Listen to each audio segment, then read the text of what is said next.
حي على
الحمد لله نحمده ونستعينه ونستغفره ونستهديه ونعوذ بالله من شرور أنفسنا ومن سيئات أعمالنا من يهده الله فلا مضل له ومن يضلل فلا هادي له وأشهد أن لا إله إلا الله وحده لا شريك له وأشهد أن محمدا عبده ورسوله صلى الله عليه وسلم يا أيها الذين آمنوا اتقوا الله حق تقاته ولا تموتن إلا وأنتم مسلمون يا أيها الناس اتقوا ربكم الذي خلقكم من نفس واحدة وخلق منها زوجها وبث منهما رجالا كثيرا ونساء واتقوا الله الذي تساءلون به والأرحام إن الله كان عليكم رقيبا يا أيها الذين آمنوا اتقوا الله وقولوا قولا سديدا يصلح لكم أعمالكم ويغفر لكم ذنوبكم ومن يطع الله ورسوله فقد فاز فوزا عظيما إن أصدق الحديث كتاب الله وخير الهدي هدي محمد صلى الله عليه وسلم وشر الأمور محدثاتها وكل محدثة بدعة وكل بدعة ضلالة وكل ضلالة في النار أما بعد. Dear respected brothers and sisters in Islam, on this cold day, inshallah I wanted to share with you some words which inshallah will bring some warmth to you. And today I have selected part of the story of our Prophet sallallahu alaihi wasallam. The life story of the Prophet sallallahu alaihi wasallam is known as the Seerah. And the Seerah is a miracle itself. How the Prophet sallallahu alaihi wasallam, he started off as one man. At the end of his life, the whole Arabian Peninsula, he was Muslim. So the whole Seerah, the whole life of the Prophet sallallahu alaihi wasallam is a miracle. And it helps us understand the Quran, it helps us understand the Sunnah, it helps us understand that life is a trial, it helps us understand so many things.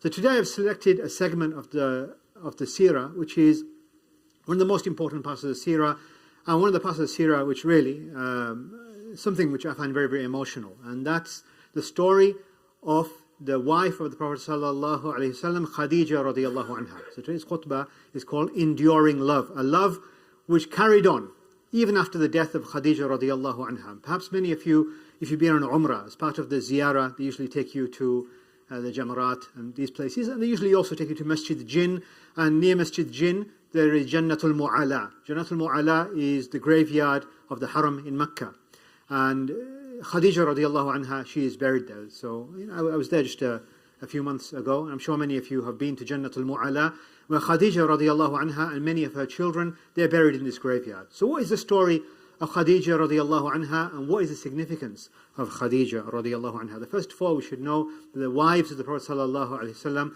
they are known as Ummahatul Mu'mineen, the mothers of the believers. Allah subhanahu wa ta'ala has said regarding the wives of our Prophet Muhammad sallallahu alaihi wasallam, Ya nisa an-nabi, lastunna ka'ahadin min an-nisa. O wives of the Prophet, you are not like the other women. So all of them, they were blessed women, and all of them, they have stories. However, perhaps the greatest of the wives was Khadijah bint Khuwaylid radiyallahu anha. Some of the ulama, they said, there's a discussion, is Aisha radiyallahu anha better, or was Khadijah radiyallahu anha better? And some of them, they said that Khadijah is better with regards to the beginning of Islam, because she strengthened the Prophet sallallahu alaihi wasallam at the beginning of Islam. Others, they said that Aisha radiyallahu anha, she was better with respect to the end of Islam, because she transmitted many of the hadith of the Prophet sallallahu alaihi wasallam. So both of them, they were radiant, beautiful personalities, and she'd already been married twice before. Both her husbands, they were powerful members of the Quraysh, and they were very, very wealthy businessmen. And they died, and Khadijah radiallahu anha, she inherited their wealth, and she became very, very wealthy herself. And what she did was she would send a trade caravan to Sham, which is modern-day Palestine, Syria, parts of Jordan, and she would send the trade caravan, and the trade caravan would trade and bring back the prophets. And she heard there was a young man called Muhammad sallallahu alaihi wasallam, who was known as Al-Amin, the trustworthy one. So she decided to hire him to do business on her behalf, and she sent with the Prophet sallallahu alaihi wasallam her servant, and the servant's name was Maysara. So Maysara went with the Prophet Muhammad sallallahu alaihi wasallam, who was now working on behalf of Khadijah radiyallahu anha to Asham. And Maysara witnessed many, many things. First of all, he saw that the Prophet ﷺ was much more successful in business, and the prophets, they were much higher. And he saw the miracles. He saw that the Prophet ﷺ, he was always shaded by the clouds wherever he went.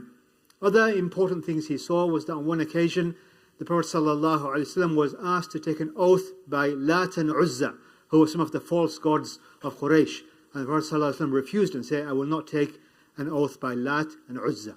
Another occasion, one of the Christian monks, his name was Nastura. Nastura saw the Prophet ﷺ in Syria, in Sham.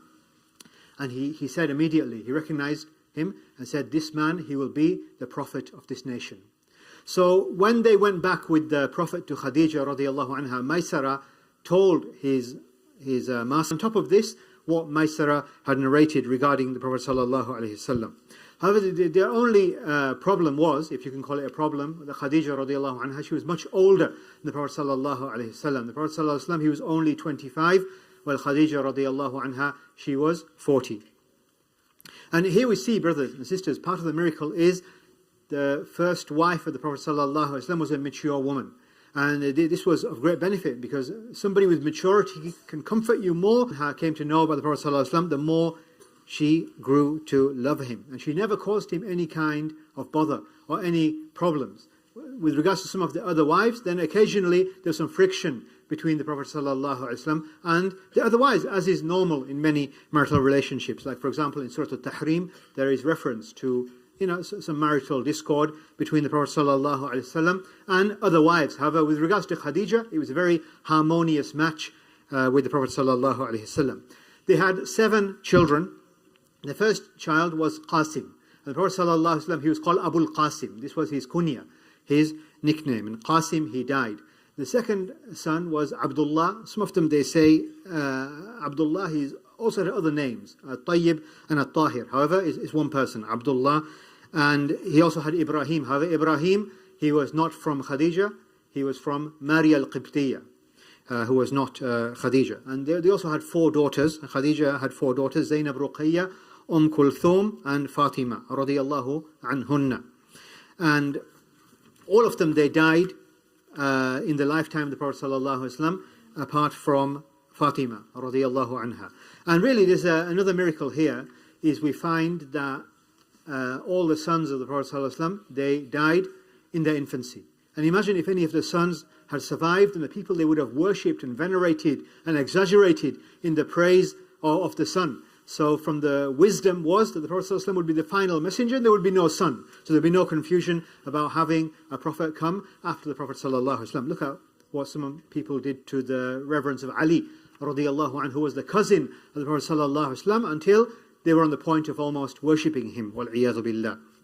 So then the Prophet ﷺ received revelation when he was 40 years old, and Khadijah was 55. And we all know the story in the cave of Hira, Jabal al-Nur, how the Prophet ﷺ went there, and Jibreel alayhi salam revealed the Quran to the Prophet ﷺ from the first 5 ayat from Surah Al-Iqra. And the Prophet ﷺ, he was shocked. He thought he had seen a ghost, or he had seen something, or he had gone crazy. And he went back to Khadijah radiyallahu anha, because he used to contemplate in Mount Hira. And he went back, and famously he said, Dathiruni, Dathiruni, Zammiluni, Zammiluni. We have Surah Al-Muddathir and Surah Al-Muzzammil, which means cover me up, cover me up. He is now addressing Khadijah radiyallahu anha. So she comforted the Prophet sallallahu alayhi wasallam. And she made a speech, and this speech really, it's such an important speech. I always think about this speech. And she said to him, to her husband, she said to him that, I hope that you are the prophet of this nation. I hope that you will be the prophet of this nation. Allah will not leave you or disgrace you. La yukhzika Allahu abada. Allah, He will never let you down. And then she justified why she had said a statement, and she said, you are good to your relatives, you are true to your word, you help those in need, you support the weak, you feed the guest, you answer the call of those in distress. So the Prophet ﷺ, from his fitrah, from his natural state, he would conduct himself in this way even before becoming a prophet. So we see here that Khadijah radiallahu anha, she was the first one to believe in the Prophet ﷺ. She was not only the first Muslimah, she was the first Muslim. She was the first person on the face of the earth to believe in the Prophet ﷺ. This was a love which was more than any other love story. So then she did something very, very wise. She took the Prophet ﷺ to her cousin, and he was another Christian monk, and his name was Waraqat ibn Nawfal. And Waraqat ibn Nawfal, he was a blind monk. However, he knew he knew how to read the scriptures, and he had knowledge of the scriptures. And he said, "Oh, my nephew, what did you see?" He said, "I saw such and such a thing." And Waraqa said to him that this is the Namus. This is the same angel who came to Musa alayhi salam. So he joined up the dots, and he knew this was the same angel that had come to Musa alayhi salam and revealed to him the Tawrat, and now the Prophet sallallahu alaihi wasallam would carry on bearing this torch. And furthermore, he said, I wish I was younger, I would have supported you. And your people, they will fight you and they will eject you from Mecca. And the Prophet sallallahu alaihi wasallam was shocked because Mecca was the most beloved place to him. And he said, how is it? And he said, whenever a person came with what you have come with, then the people, they showed him enmity and they kicked him out of their city. So we see here, brothers and sisters, another important lesson is that Islam is a continuation of the same religion of all the Anbiya and the Rusul. Just like Nastura recognized the Prophet ﷺ, similarly Waraqa ibn Nawfal, who was the cousin of Khadijah radiallahu anha, recognized the Prophet ﷺ. Thereafter followed difficult days, and we have the boycott in the valley of Abu Talib, Shi'b Abi Talib, and we have the boycott there where Quraysh, they launched a political, social, economic boycott of the Muslims, and they deeply suffered during this period of time. However, Khadijah radiallahu anha, she continued to be a source of strength to the Prophet sallallahu alaihi wasallam, and she would help the Prophet sallallahu alaihi wasallam with her wealth and help free the slaves.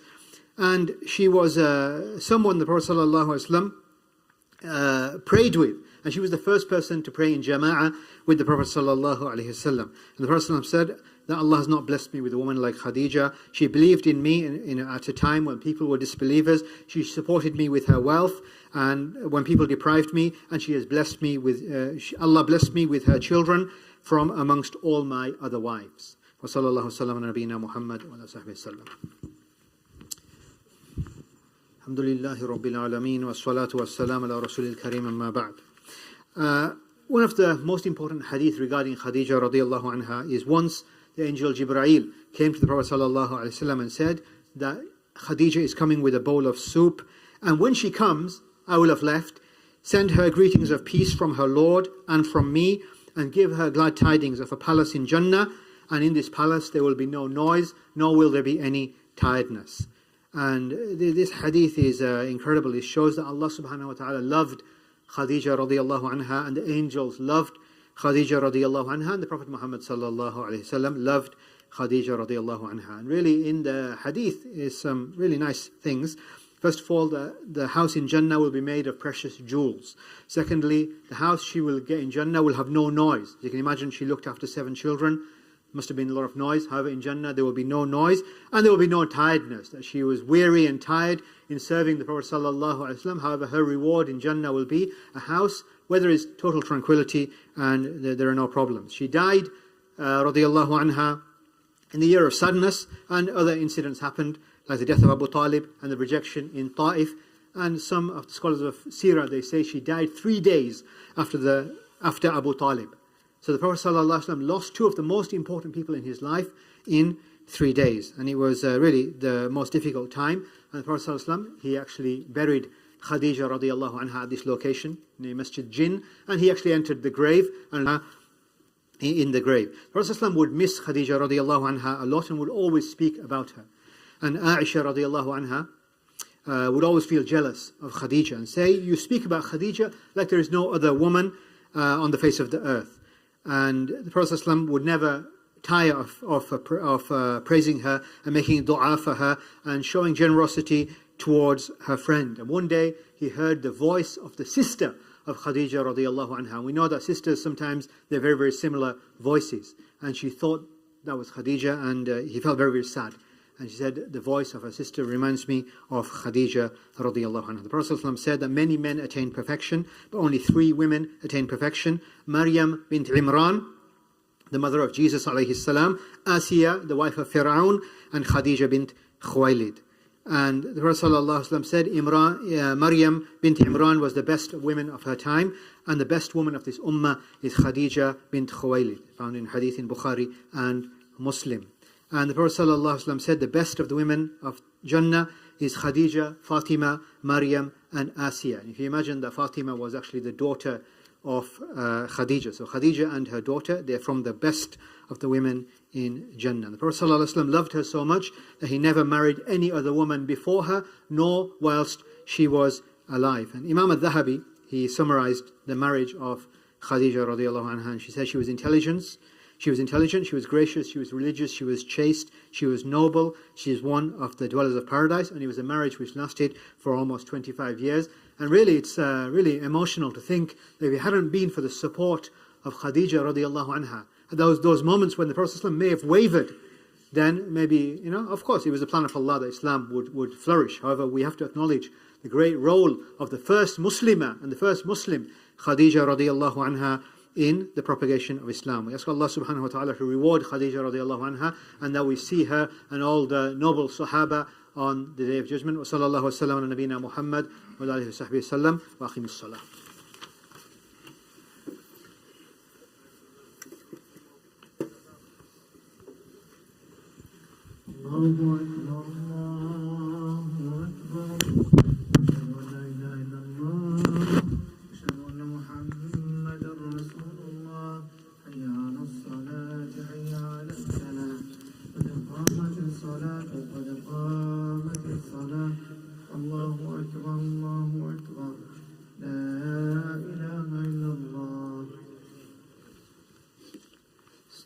Please straighten the rows, close all the gaps. Allahu Akbar. Alhamdulillahi Rabbil Alameen, Ar-Rahman Ar-Rahim, Maliki Yawmiddin, Iyyaka na'budu wa iyyaka nasta'in, Ihdina as-sirata al-mustaqim, sirata alladhina an'amta alayhim, غير المغضوب عليهم ولا الضالين آمين. ألم تر كيف فعل ربك بأصحاب الفيل ألم يجعل كيدهم في تضليل وأرسل عليهم طيرا أبابيل ترميهم بحجارة من سجيل فجعلهم كعصف مأكول. الله أكبر. No.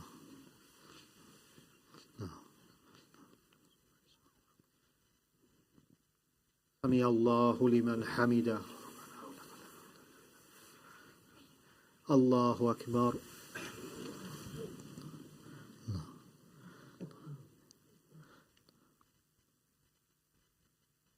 الله أكبر. الله أكبر.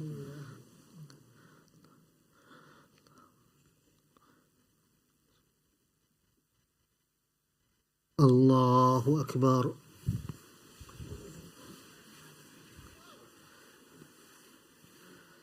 الحمد لله رب العالمين الرحمن الرحيم مالك يوم الدين إياك نعبد وإياك نستعين اهدنا الصراط المستقيم صراط الذين أنعمت عليهم غير المغضوب عليهم ولا الضالين آمين. إذا جاء نصر الله والفتح ورأيت الناس يدخلون في دين الله أفواجا فسبح بحمد ربك واستغفر إنه كان توابا. الله أكبر. الله.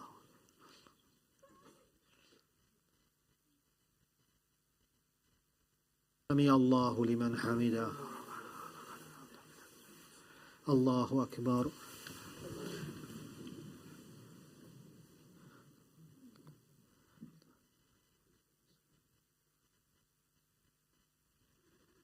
الله أكبر. الله أكبر.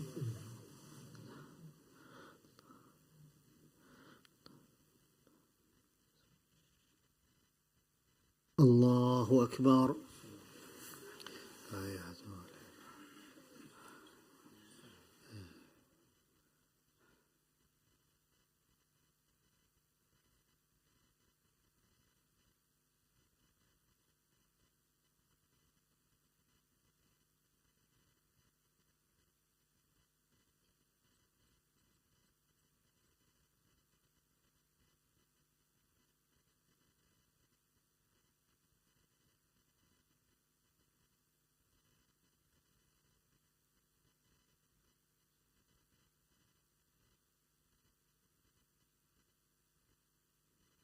السلام عليكم ورحمة الله. السلام عليكم ورحمة الله.